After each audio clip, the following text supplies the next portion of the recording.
청년을 위한 정책을 많이 하는 동네를 말씀을 드리는 건데요. 가시면요, 청년을 위한 행정을 많이 하시더라고요. 그런 동네에 가면 내가 대우를 받을 수 있다.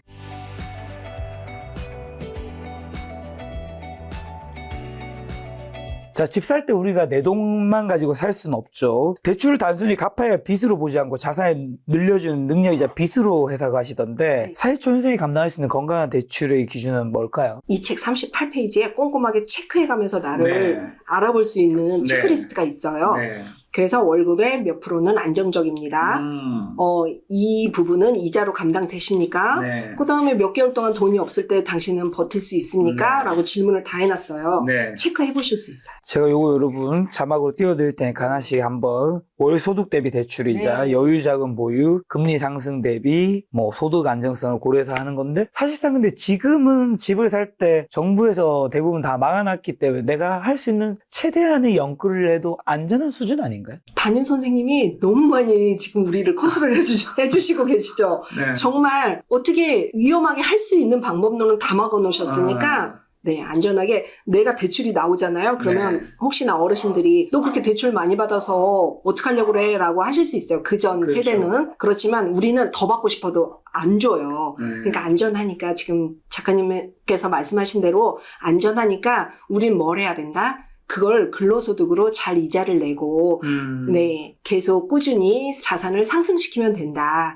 네, 그렇게 우리를 자산을 키워주는 네. 우리의 고마운 레버리지다라고 생각을 하시면 되죠. 근데 많은 청년분들이 이번 생에 내 집 마련은 망했다고 좌절하는 경우들이 있는데, 저는 사실 너무 공감하는 게, 제가 서울에 2011년에 올라와서 그다음에 30살에 원래 대구에서 고향 대구인데 서울 처음 상계에서 이제 두 평짜리 고시원을 시작해서 35세쯤에 마포구 공덕동 쪽에 오피스텔을 사는데, 뒤편에 아파트가 복도식 아파트 옛날 거기가 2015년에 24평이 한 5천인가 5억 했던 것 같아요. 제가 그거 보면서 아니 옛날식 복도식이 어떻게 저렇게 비싸지?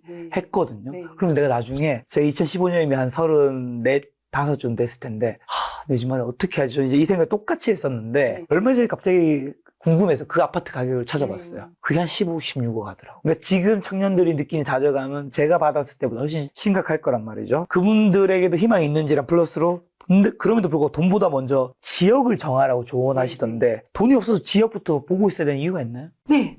어떤 거죠? 돈은 계속 모을 거잖아요, 우리가. 네. 그렇죠? 우리가 놀면서 뭐 돈이 오늘의 자산이 네. 뭐 5년 뒤에도 같은 자산은 아니다라는 거는 우리는 알고 있어요. 계속 네. 일하실 거고. 그런데 5년 뒤에 우리가 돈을 다 모아놨어요. 네. 그래서 내가 좋아하는 지역 가서 집을 봐야지 그땐 늦는다는 거죠. 지금부터 5년 동안 돈을 모으는 동안에 네. 취미생활로 한번 다녀보세요. 내가 살고 싶은 곳에.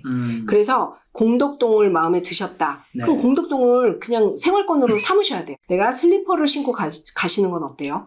그 동네 슬리퍼를 신고 다녔을 때 불편한 것까지 느껴보는 거죠. 주민이라면 어떤가. 그래서 저는 임장 다닐 때 검정 봉다리를 잘 들고 다니는 이유가 그 동네에 물건을 사니까 손에 검정 봉다리가 있는 거예요. 임장 다니시는 분들은 보면 나 오늘 임장 왔어요. 그러시지 말고 주민이 돼 보시라는 거예요. 항상 시간이 있으면. 그래서 저 허무맹랑하게 가당치도 않은 금액의 동네 왜 돌아다녀라고 안 해도 돼요. 그 동네 주민이 돼서 돌아다니다 보면 나랑 맞는지 체크가 되고요. 그 다음에 집은요 천차만별이에요. 공덕동이라 그래서 15억 말씀하셨잖아요. 네. 근데 6억 아래 집들도 있단 말이에요. 있죠. 네, 있죠. 그러면 이 인프라는 다 똑같이 누리는데 내가 그 10억까지 못 모았으니 그 아래 집을 사는 거죠. 네.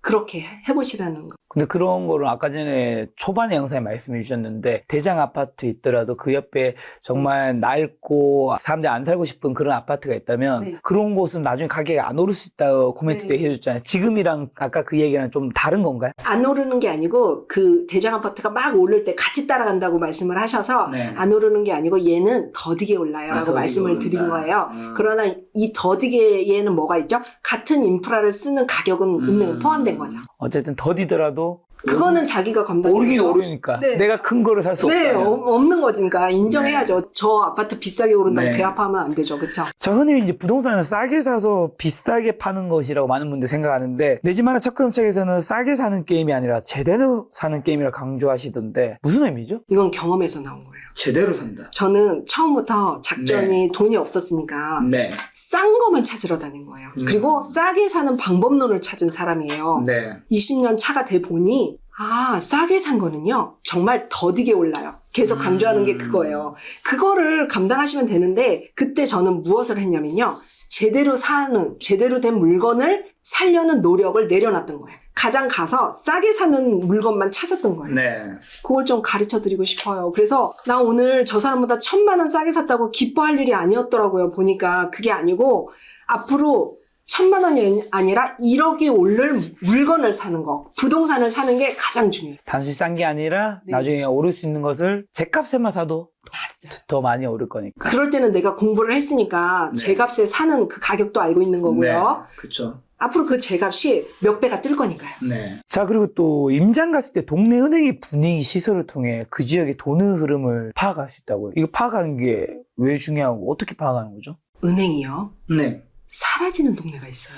내가 무슨 땡땡 은행을 가야 돼요. 네. 근데 차를 타고 가는 수밖에 없는 게 오늘 있던 은행이요. 문을 닫아요. 맞아요. 은행도 사업이에요. 마포구 네. 여기도 꽤나 괜찮은 동네인데도 은행들이 점차 사라지고 있죠. 오프라인 은행들 대부분 좀. 그게 오프라인이 사라진다라고 생각을 하시잖아요. 네. 그게 아니고 이 동네에 있지 않아야 될 그런 이유가 생긴 경우도 많고요. 돈의 흐름이 또는 현금을 갖다가 제가 얼마 전에 네. 어디 가서 현금 인출을 할 일이 있어서 이렇게 기계에 서 있었는데요. 글쎄 이렇게 쇼핑백에 잔뜩 돈을 들고 간호사분이 오신 거예요. 그 돈이 다 은행 창구로 들어가는 건데 그건 온라인으로 못해요. 왜 그런지 아세요? 그 동네가 합정이었어요. 외국인 분들이 5만 원짜리 다발로 들고 와서 성형을 해야 되는 거예요. 그러면 그 동네는 은행이 오프라인에 있어야 된다고 그렇죠. 해요. 그래서 경제 상황 돌아가는 게요. 은행하고 밀접해요. 그래서 저는 성수동에 서울숲 쪽에 은행을 가잖아요. 호텔이 따로 없어요. 거의 부자 동네죠. 그렇게 되잖아요. 근데 우리가 은행 갔을 때, 여기 다르다, 이렇게 생각해 보시지 않을 것 같아서 제가 짚어드렸고요. 또 하나 이제 25개구 중에 한참 아래로 좀 떨어진 지역이 있어요. 네. 그 동네는 어르신들이 은행에 가셔서 동네 노인정처럼 사용하세요. 앉아서 이렇게 수다도 하시고 막 이래요. 그런데 그 동네에는 정식 은행보다는 한 교회, 큰 교회가 이렇게 헌금 거두신 걸로 은행 역할을 하는 신형을 만들어서 하시고 이래요. 그래서 그 지역마다를 파악할 때 은행을 꼭 임장 안에다 넣으셔라 하는 거예요. 그 동네의 뭐 상급지, 중급지 이런 걸 좀 더 판단할 수 있는 지표 중 하나가 되겠네요. 네. 그리고 돈의 흐름이 어디로 흘러가는지까지 다 보이는 거예요. 그 많이 예금을 예탁하시는 분들의 고객층까지도 파악이 돼요. 그리고 또 지도 앱만으로는 알 수 없고 반드시 현장, 발품을 가야만 확인할 수 있는 치명적인 단점이나 숨겨진 호재는 어떤 것도 있을까요? 원래는 숨겨진 네. 악재였을 것 같아요. 제가 책에 썼을 때는. 네. 근데 이제 호재도 말씀을 드리고 네. 치명적인 거는 손품과 발품의 차이로 봤을 때 요즘 너무 편리하게 그 AI가 다 해놓은 거예요. 해가 지는 방향까지 이렇게 나오더라고요. 근데 현장 갔는데 그 집에 있는 해가 안 들어서 벽체가 이렇게 이끼가 껴있고 곰팡이가 펴 있어요. 네. 그러면 그게 다세대니까 그렇잖아요 하시겠지만 네. 아니에요. 아파트도 우리 집에 해가 안 들어서 난방비를 많이 떼거나 또는요. 우리나라가 점점 여름에 대구 말고 전체가 다 더운 거 아시죠? 네. 냉방비가 너무 많이 드는 거예요. 그럴 때 우리가 정서양 집은요. 거실에 한 3분의 2까지는 낮에 4시까지 해가 들어온다고 생각을 하셔야 돼요. 그런 식으로 그런 모든 거를 다 보려면 발품 아니면 안 되고요. 또 하나 이웃이 나랑 맞는지까지 보셔야 되는데 네. 요즘 층간소음으로도 많이 문제가 많고 이런데 네. 이웃 중에 한 분이 좀 마음이 아프신 분이 살고 계시면 나는 낮에 이 시간에 집에 있어야 되는데 그분하고 접촉할 수 있는지까지 보는 게 발품이죠. 이유까지 어떻게 확인하죠? 그게 바로 인터뷰라고 그냥 말은 하지만 만약에 아파트는 너무 쉬워요. 네. 아파트는 누굴 찾으면 되냐면 경비 아저씨하고 네. 저는 누구까지 얘기하냐면 경비 아저씨한테 야쿠르트 파시는 여사님한테 야쿠르트를 사면서 얘기하고요. 어디 배달 들어가는지 그 문에 매달려 있잖아요. 그러면은 이제 야쿠르트 잘 여기는 먹나요? 뭐 이런 얘기부터 시작을 해서 어느 집에 배달 들어가시는지까지 이렇게 서로 얘기 나누다 보면 경비 아저씨도 자연스럽게 오셨을 때 야쿠르트 한 병 사드리면서 여기 살기 좋아요? 주민층은 어때요? 하셨을 때 아저씨가 뭐 대외적으로 그냥 말씀하실 수도 있지만 마음을 열고 하게 했을 때 좀 많이 애로가 있어요 라고 하는 아파트도 있고 달라요. 그건 뭐 한 번 갔을 때 누가 가르쳐 주겠어요. 그쵸? 아무래도 발품을 통해서 네. 또 얻을 수 있는 것들. 네네. 그리고 호재는요. 호재도 말씀드려야 되잖아요. 호재는 저 같은 사람은 주로 이제 도로가 넓어지는 걸 많이 보거든요. 네. 하수관 까는 것도 중요하지만 전산망 까는 거 있잖아요. 뭐 KT가 뭐 더 굵게 깔려고 뭐를 해놨다든가 그거는 개발을 하기 위해서밖에 뭐 우리의 편리를 위해서 깔아준다든가 이러지 않거든요. 거기에 공급이 주택 공급이 많아질 때는 개발을 해야 될 때는 먼저 도로에 파란색이나 빨간색으로 동그라미를 치고 그분들이 일을 먼저 하고 계세요. 그리고 지상에 있던 전봇대가 지하로 내려간다든가 하는 거는 현장 다니시면서 이게 바로 호재예요. 도로가 넓어지는 거 항상 보시고요. 어디에 뭐 이렇게 싱크홀이 터지고 했을 때도 거기는 피해서 사야지라고 하시잖아요. 저는 싱크홀이 터질 만큼 큰 공사였기 때문에 싱크홀 터진 데 가서 사진을 한번 찍고 그 주변에 한번 좋은 물건이 나왔는지 한번 더 보러 가요. 그래서 싱크홀을 한번 예전에 터진 지역을 제가 사서 몇 배의 상승 이익을 봤던 이유가 여기는 싱크홀이 터져서 동네로서 나쁜 곳이야라고 금매로 저에게 내놓으셨기 때문에 제가 가능한 일이었거든요. 그렇죠. 그리고 또 한강변이나 역세권 개발도 중요하지만 학군의 힘도 여전하다고 하시던데 아이가 없는 신혼부부나 1인 가구라도 학군이 좋은 지역을 눈여겨봐야 하는 이유는 뭘까요? 그렇죠. 이 집은 나만 산다고 생각을 한다면 학군 안 보죠. 내가 팔아야 되니까. 그렇죠. 내 고객님들을 생각하다 보니까 학군은 영원하다. 우리의 교육열은 영원할 거다. 라고 생각하기 때문에 그렇고요. 우리가 유학을 보내는 층은 우리하고 가격대가 맞지 않거든요. 그렇기 때문에 우리는 유학을 외국으로 편하게 못 보내는 가격대의 그 부동산을 볼 거기 때문에 우리나라에서 공부시키는 학군을 중요하게 생각하는 부동산이 타겟이기 때문에 그래요. 부동산도 어떻게 보면 약간의 주식에서 얘기하는 미인대 같은 거군요. 나만 이쁜 게 아니라 남들이 이쁘게 봐주는 부동산을 그러네요. 사야 된다는 거네요. 그리고 주식하고 부동산하고 저는 주식을 전혀 하지 않지만 주식책은 꼭 읽어요. 거기에 그 정신 멘탈의 교육을 하는 내용이 너무 많거든요. 한 바구니에 담지 말라라는 거나 아니면은 뭐 샀다가 기절했다 깨라 이런 건 다 맞아요. 부동산에 똑같아요. 자, 사회초년생이 서울 진입 목표를 할 때 현재 그러면 가장 저평가된 가성비 지역은 좀 어디일까요? 저평가된 데로 가라면 막 저 달동네 가라 이럴 수밖에 없거든요. 그쵸? 근데 이제 뒤에다가 가성비를 넣으시는 거니까 청년들이 좀 누릴 수 있는 곳이면 좋아요. 그쵸? 그래서 저도 이제 청년을 위한 정책을 많이 하는 동네를 말씀을 드리는 건데요. 관악구 가시면요. 원룸이 많아서 뭐 원래부터 서울대 근처에는 청년들이 많이 살고 있었지만 청년을 위한 행정을 많이 하시더라고요. 그런 동네에 가면 내가 대우를 받을 수 있다. 네, 그런 것도 좋고요. 또 하나 이제 좀 지향하셨으면 좋겠는 건 청년 주택이나 아니면 장기 임대 이런 데 들어가시면 내가 내 집 마련을 하겠다는 마음보다는 나라에서 주는 안전된 공간에 들어가서 살겠다는 마인드가 크니까 그건 좀 지향을 하시면 좋겠고요. 또 하나 청년주택이 싸지도 않아요. 월세를 많이 내야 되는 것도 저는 확인을 했어요. 그러나 막 거기에 옵션이 풀옵션이고 그러니까 가서 보면 좋고 이래서 들어가시는 것 같은데요. 그것도 있고요. 관악구에 가시는 것도 괜찮겠고요. 청년들 오라고 하는 곳이니까. 그리고 성수동에 가시면 또 청년들을 위한 정책 많이 해요. 저희 이제 MZ 직원도 성수동에 살고 있는데 청년한테 나오는 베네핏이 많더라고요. 비싸잖아요 하잖아요. 의외로 성수동이 비싸지 않은 이유가 재개발을 앞두고 있어서 구축이에요. 생각만큼 비싸지 않을 수도 있고요. 또 하나 자양동 그 넘어서 가다 보면 군자 쪽으로 넘어갈 수 있잖아요. 우리가 러닝 하시는 분들은 또 러닝 코스가 좋은 데를 살면은 건강도 지킬 수 있고 우리 또 청년들이 많이 가는 건대 입구까지도 갈 수 있잖아요. 그럼 군자 쪽에 아차산 쪽 또 가보시는 거 좋아요. 러닝 굉장히 좋아하시나 봐요. 요즘 완전 푹 빠져 있어서 왜냐하면 제가 2년 전에 혹시 기억을 하시는 분들은 아시겠지만 유튜브에 나가서 무슨 말을 할 때도 잘 웃지 않았을 거예요.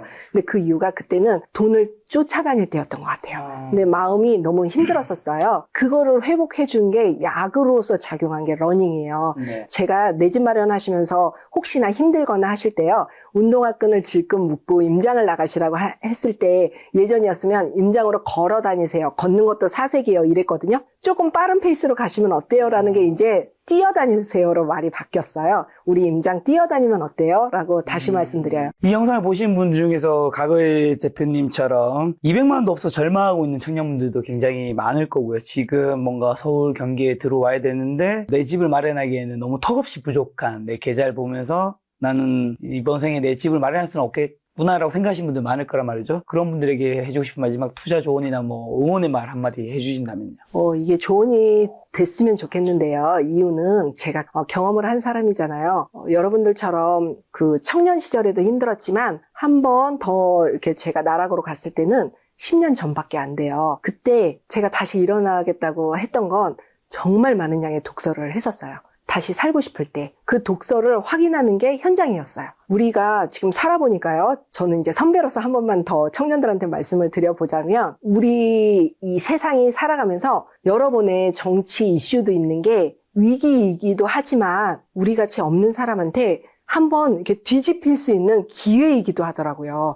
저는 지금 성인이 되고 이쪽 분야를 일을 하다 보니 대통령들을 여러 번 바뀌는 걸 본 거예요. 그 중에 광화문에 가서 사람들이 막 이렇게 열과성을 다해서 태극기를 흔들 때 거기에 현장에서 우리에게 외치는 그 외침을 듣기 위해서 현장을 나갔었고요. 1년 전에 바로 지금쯤 겨울에 다시 한번 또 기회가 오는구나. 나라가 망가지는데 저 무슨 헛소리야 하시겠지만요. 저희처럼 없던 사람들은요. 이럴 때 한번 세상이 뒤집히는구나 라는 기회예요. 그렇다면 여러분 공부를 하시면 돼요. 정치도 공부하시고요. 세상 읽기를 공부하시면 돼요. 세상을 읽다 보면요. 정치하시는 분들이 다른 방향으로 나간다는 건 저는 1년 내내 먼저 짐작을 해서 이렇게 갈 거라는 걸 알게 되거든요. 그래서 어떤 공부 하시라고 지금 다 짚어드린 건데요. 누가 많이 아는 사람이 찍어주는 거 하시지 마시고요. 내가 경험 쌓는 일을 꼭 하세요. 현장을 나가시고요. 내가 경험으로 내 두 눈으로 보는 거 그거를 하셔라 라고 말씀을 드리는 거예요. 자, 기회라는 말에서 참 좀 많이 와 닿는 게, 제가 서울에 30살에 처음에 아까 말씀드린 대로 고시원에 2평짜리 시작하고, 그 다음에 이제 원룸 빌라, 그 다음에 원룸 오피스텔, 그 다음에 투룸 빌라, 그 다음에 투룸 오피스텔, 그 다음에 이제 딱 제 나이 40살에 서울에 첫 집을 마련했었거든요. 그래서 딱 10년이 걸린 거잖아요. 물론 뭐 더 걸린 분도 있고 할 텐데, 이게 그냥 말 들면 뭐 많은 분들이 살고 싶은 뭐 24평 아니면 뭐 34평 신축 아파트 딱 생각하면 너무 까마득하고 먼데, 처음부터 바로 그렇게 갈 수 있는 사람은 사실상 거의 없는 거잖아요. 그러니까 이 스텝별로 좀 생각을 하면 언젠가는 또 말씀하신 대로 이 세상에 변화가 일어나고 지금 AI라는 기회, 이게 여기서 뒤처지는 사람도 있겠지만 여기서 급작스럽게 부자가 되는 부익을 찾는 분도 분명히 있기 마련이니까, 이런 기회를 잘 찾는다면 여러분들이 돈도 많이 벌고, 그리고 그 돈으로 이 내 집 마련 첫걸음 잠깐 함께 한다면 내 집 마련을 좀 더 좋은 곳에 해서 내가 꼭 근로와 사업소득뿐만이 아니라 투자소득도 함께 얻어서 경제 자유를 얻을 수 있지 않을까라는 생각이 들었네요. 그럼으로써 행복해지시는 거니까요. 네. 그러면 투자인님은 경제 자유를 얻고 난 다음에 더 행복해지셨나요? 저는 경제적 자유가 바로 생겼을 때 행복하진 않았던 것 같아요. 네. 돈을 쫓았으니까요. 네. 근데 돈을 사랑하고부터 행복해졌어요. 돈을 쫓는 것과 사랑하는 것은 무슨 차이가 있고 어떤 결과의 차이점을 가져오는 거죠? 돈을 목적으로 봤었을 때는 그냥 막 쫓아다니는 거야. 네. 저게 돈이 되는구나. 그럼 나를 막 그냥 희생시키는 거죠. 네. 나는 이번 생에 희생으로 끝나고 다음 생에 또 있는 줄 알았던 거예요. 네. 그래서 제가 심지어는 사무실 바닥에서 자고 집에 들어간 지가 얼마 안 돼요. 그렇게 사는 거는 돈을 쫓아 살았던 거고, 지금은 돈을 사랑하니까 이 일을 하면 그 사랑하는 돈이 나한테 온단 말이야? 이 사업을 하면 온단 말이야? 이렇게 되는 거예요. 그리고 내가 이 근로를 하면 이 사랑하는 돈이 나한테 벌리는구나. 네. 이 개념이지, 돈을 벌기 위해서 이 일을 하는 거야. 말이 앞뒤가 좀 왔다 갔다 해서 이해가 안 되시겠지만 이건 정말 간증을 하고 싶은 거예요. 돈은 쫓는 게 아니다. 돈은 사랑하니까 사랑하는 사람을 옆에 놓고 싶어서 최선을 다하는 거다라고요. 고민이 되네요. 저는 지금 돈을 쫓는 건지 사랑하고 있는 건지. 그렇게 김 작가님처럼 한 번만이라도 이 영상을 보시는 네. 우리 애청자분들이 우리 다 같이 한 번만 생각해 볼까요? 어쩌면 또 그런 생각도 드네요. 나중에 사랑하려면 일단 쫓고 봐야 되지 않을까. 쫓는 거, 네, 인정하겠습니다. 오늘 만난 손님은 투자인님이었습니다. 지금까지 여러분 소중한 시간 함께해 주셔서 정말 감사합니다. 오늘도 김 작가였습니다. 고생 많으셨습니다. 감사합니다.